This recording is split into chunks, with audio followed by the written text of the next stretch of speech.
মানুষের জীবনে সবচেয়ে ভয়ঙ্কর ব্যথা কোনটি আপনি জানেন? অনেকেই বলে কিডনি স্টোনের ব্যথা, যেটা কিনা একটা লেবার পেনের সমান। তো হঠাৎ করে পিঠে তীব্র ব্যথা, প্রস্রাবের জ্বালা, রক্ত বের হওয়া, এই লক্ষণগুলো কখনোই অবহেলা করবেন না। কিডনি আমাদের শরীরের ফিল্টার, যা রক্ত পরিষ্কারের কাজ করে, কিন্তু যখন ইউরিনের ভিতরে থাকা ম্যাটেরিয়াল শক্ত হয়ে যায়, তখন তৈরি হয় কিডনি স্টোন।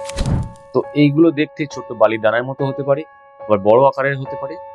কিডনি স্টোন হওয়ার পেছনে মেন কারণগুলো হলো জল কম খাওয়া, এছাড়া বেশি লবণ খাওয়া এবং প্রোটিন জাতীয় খাবার খাওয়া। এছাড়া শরীরে ওজন বৃদ্ধির জন্য এই সমস্যা হতে পারে। আর কারো ফ্যামিলি হিস্ট্রি থাকলে এটা হয়। এই ব্যথা সাধারণত পিঠের নিচে বা পিঠের পাশে এগুলো দেখা দেয়। হঠাৎ করে ব্যথা শুরু হয়, আবার ওয়েভের মতো ব্যথা কমে আবার বাড়ে। এছাড়া আরো কিছু লক্ষণ আছে, যেমন প্রস্রাবের জ্বালা, প্রস্রাবে রক্ত পড়া, বারবার প্রস্রাব হওয়া। যদি খুব ছোট স্টোন হয়, তখন অত্যধিক জল খেলে বা মেডিসিন দিয়ে এটা বার করা সম্ভব হয়, কিন্তু বড় স্টোন হলে তার জন্য আলাদা ট্রিটমেন্ট করতে হয়। এছাড়া ইউএস স্কোপ দিয়ে বার করা হয়, আর না হলে পিসিএল সার্জারি দরকার হয়। তো কিডনি স্টোন প্রিভেন্ট করার জন্য আপনাকে প্রতিদিন 3 থেকে 4 লিটার জল খেতে হবে। এছাড়া লবণ কম খাবেন। Water is your best medicine.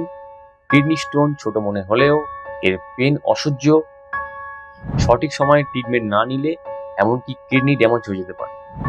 ভিডিওটি ভালো লাগলে একটি লাইক করে যাবেন। অনেক কষ্টে ভিডিওগুলো বানানো হয়। ধন্যবাদ।